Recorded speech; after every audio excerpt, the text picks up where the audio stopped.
Hey heart-centered human, and welcome back to the Josh Campbell channel, where I teach you how to heal through past relationships and attract yourself a healthy relationship. Now today is not an easy subject. This is all about how you can move through heartbreak, move through grief, and how you can detach from an outcome, let go, create more emotional space. And I'm going to show you right at the end of the video my 5 R's to heal yourself from heartbreak.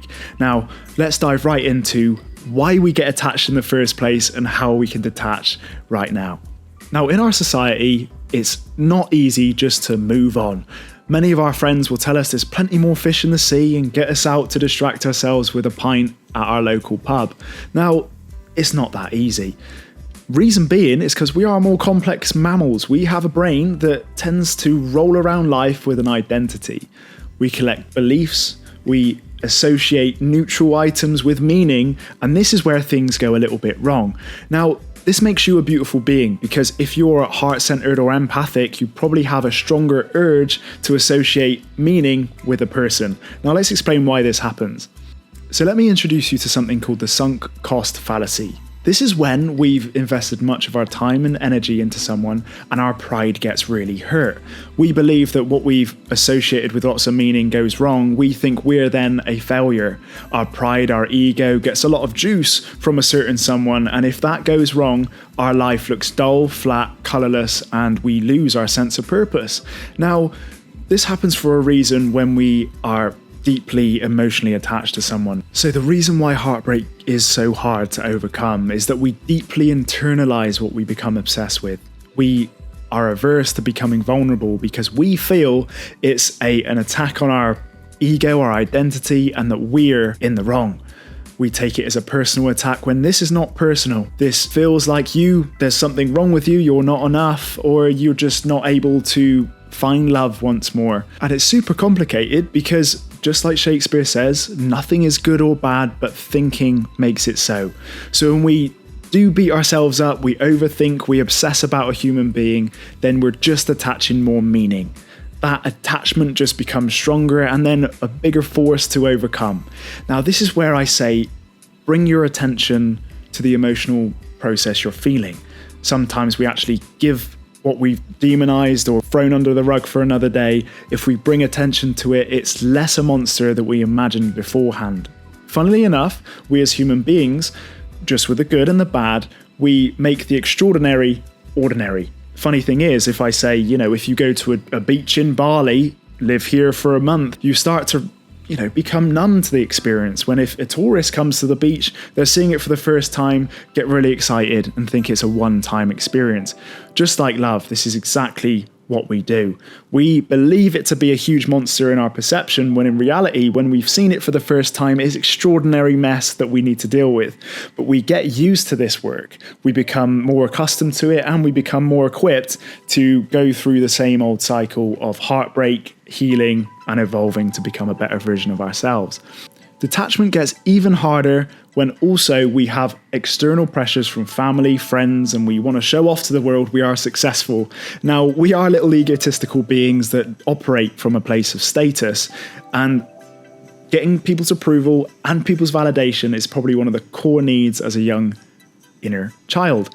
Now, although we have an internalized obsession, it's really hard to look for others for support, especially when you're being bypassed by family and friends to say it's just another little bruise that you can heal from overnight. Now, this is not the case. So the reason we internalize our pain is that we fear judgment from friends and family, and also their bypassing doesn't make things any easier. And so what makes matters worse is we enmesh our identity with somebody else. So when somebody leaves after a loving relationship or a toxic one, it's not just a bruise we can heal overnight. Your friends and family will continually tell you this. Now, this is where we need to draw attention to where we've actually associated so much meaning with a person that we depended upon our identity through that person. So we need to now redirect the attention to things we once enjoyed. Sometimes the easiest way to heal from heartbreak is actually to do the things that you once weren't able to do in the relationship. That being your hobbies, activities, that being things you used to love as a young child, and this is where inner child healing comes in. Things that you as a child found wholeheartedness in, where you could play, be creative, rest, be vulnerable, and show up as your little inner child. So this is a great healing technique to move on and rediscover your sense of self.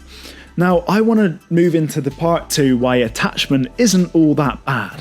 The reason why we attach is because we believe that the outcome or potential of the future is more positive than what we have now. So this is why we need to integrate a bit more gratitude, bring ourselves more into the present. So attachment is only because we care.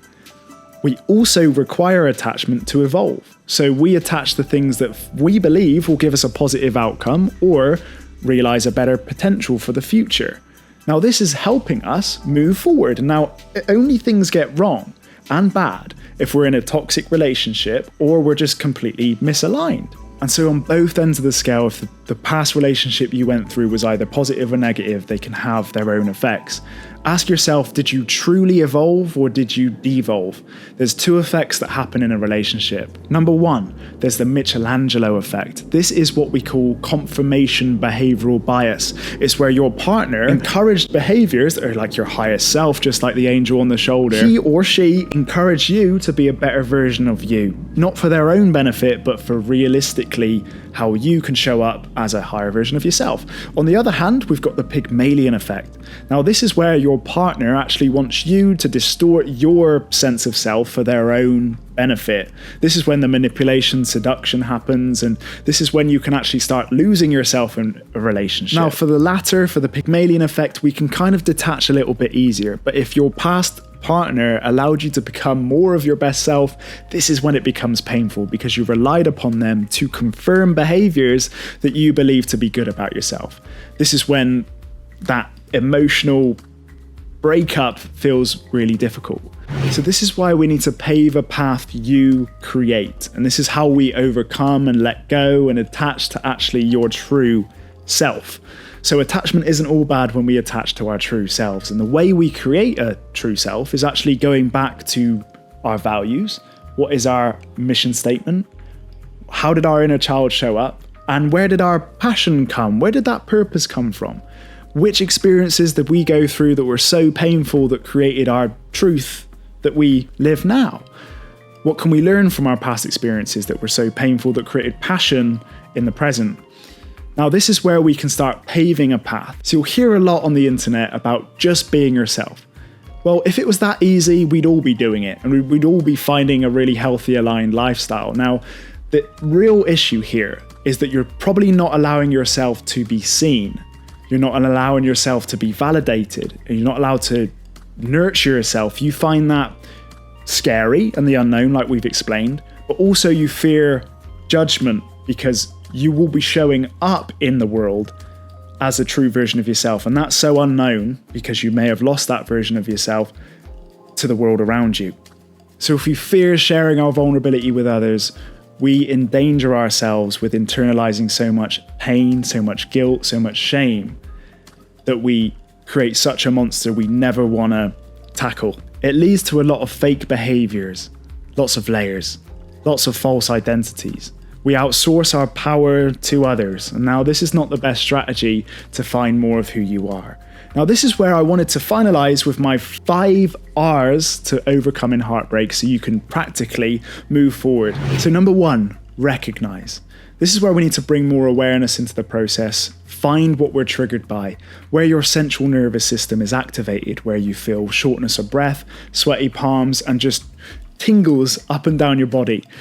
I get this when I come across a really anxious experience or something that's given me a lot of pain in the past. Now, this is where you have to get clear on your trauma story and also your central nervous system. Figure out what your body is telling you. This is such an ancient piece of equipment that you need to listen to.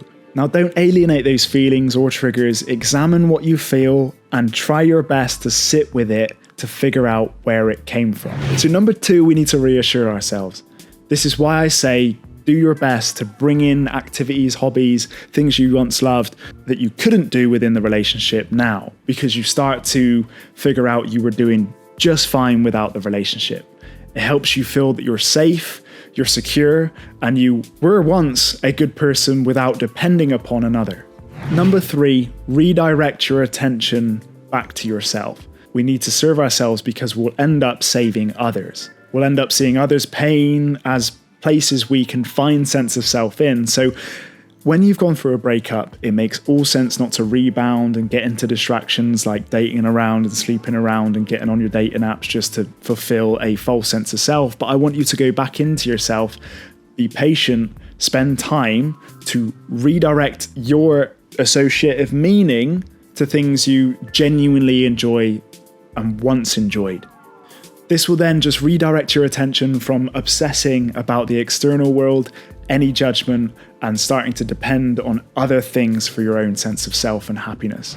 Number 4, reinforce. This is so important to keep yourself motivated and aligned to the higher self, and it's a bloody difficult journey, but you can do it. This is where you need to see how you're improving physically, mentally, emotionally, spiritually by actually going back within. This is going to just give you that confirmation that you're doing a good job and it's actually pushing you towards a better version of yourself. So number 5, revive. This is all about integrating your reality. This is about showing up. It's all good doing all the journaling and inner child healing, hypnosis, meditation, but if your real world and the world around you isn't really changing, then what's the point? So this is why you need to show up with a lot of self-love, personal boundaries, conscious behavior, and being kind to yourself. This is how you practice it and find evidence that this is working. So again, you motivate yourself to continue this cycle and be at peace with the process. So I hope this video has given you all the action steps that you can now let go, detach from the past person, and move on into a new, truer version of yourself. If you enjoyed the video, please like, subscribe, and comment below what your favorite part was. Expect more videos around relationships, healing, and becoming a more authentic version of yourself soon.